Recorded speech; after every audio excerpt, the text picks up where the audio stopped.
Olá, bem-vindo a Mercados e Negócios, nosso papo semanal sobre economia.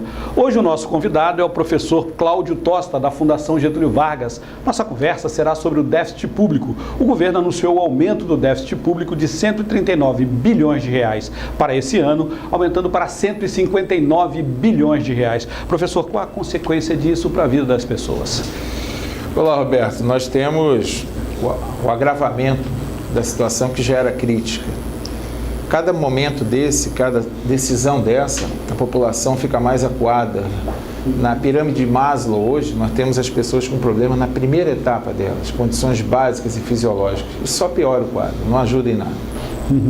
Quer dizer, 159 bilhões são 20 bilhões a mais. Significa que o governo vai gastar, sem ter, mais 20 bilhões.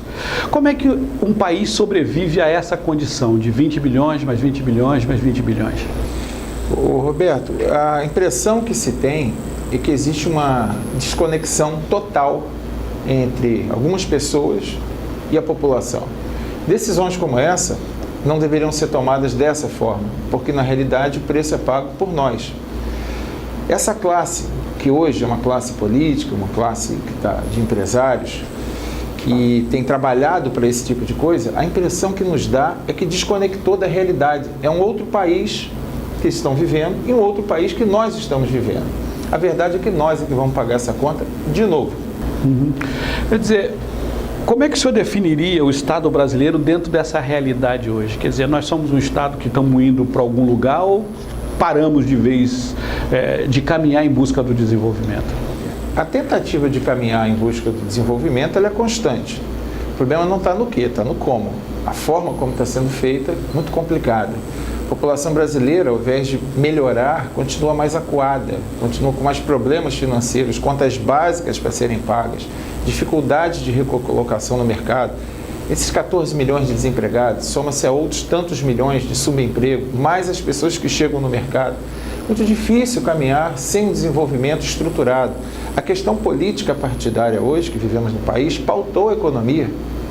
E quando a gente não consegue dissociar a política partidária da economia, e a economia fica pegando carona na política partidária, vivemos o que nós estamos vivendo.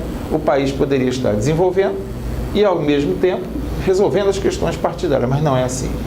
Muito complicado, precisamos de gestão, de pulso firme, de planejamento, de estratégia e, acima de tudo, de uma política de Estado e não de governo.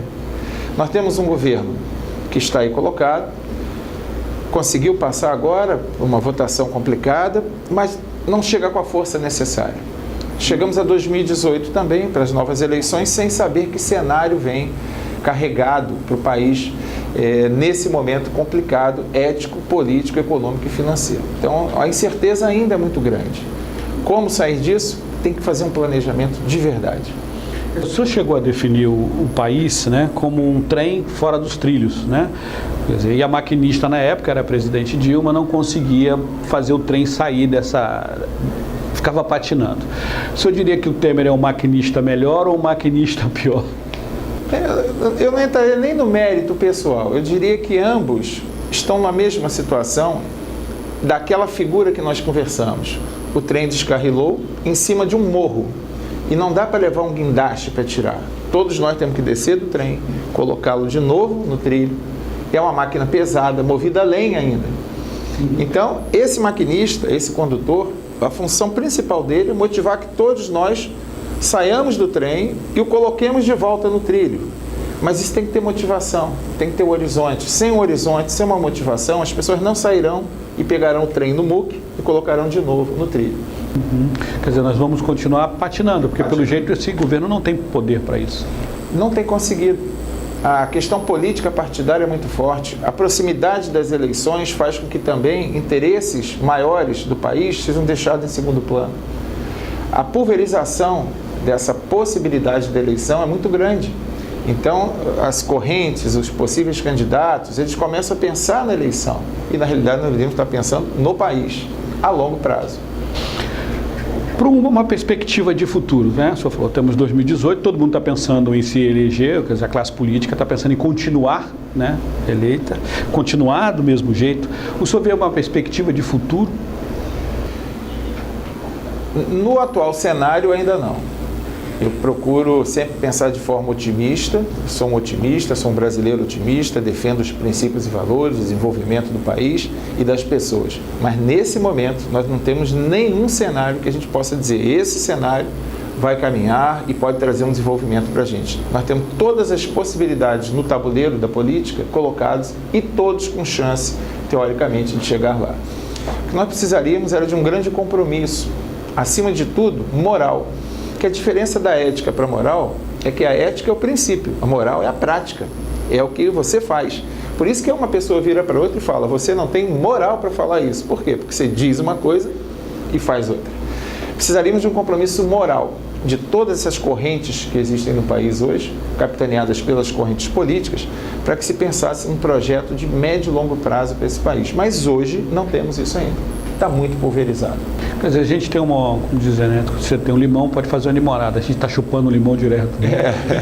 E galego, daquele verde ainda por cima. Professor, mais uma vez, obrigado pela sua presença aqui em Mercados e Negócios, essa sua análise. Eu só fico, assim, meio triste, né? Porque a gente conversa já há alguns anos com vários analistas e a gente continua no mesmo lugar, né? Quer dizer, com todas as possibilidades de sermos um país especial e a gente não consegue cumprir essa meta. Papai do Céu fez a parte dele.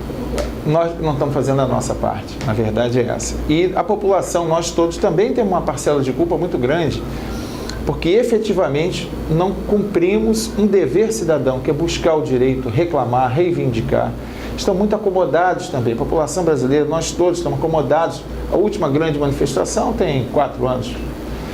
Não pode ser assim. A gente precisa buscar os nossos direitos, até porque, como disse um grande político, a única coisa que o político tem medo é o povo na rua. E nós precisamos reivindicar isso de mãos dadas, todos nós juntos. Mais uma vez, obrigado. Eu que agradeço. Muito obrigado. Obrigado por assistir Mercados e Negócios. A gente volta na próxima semana com uma nova entrevista, Mercados e Negócios, traduzindo o economês para o português.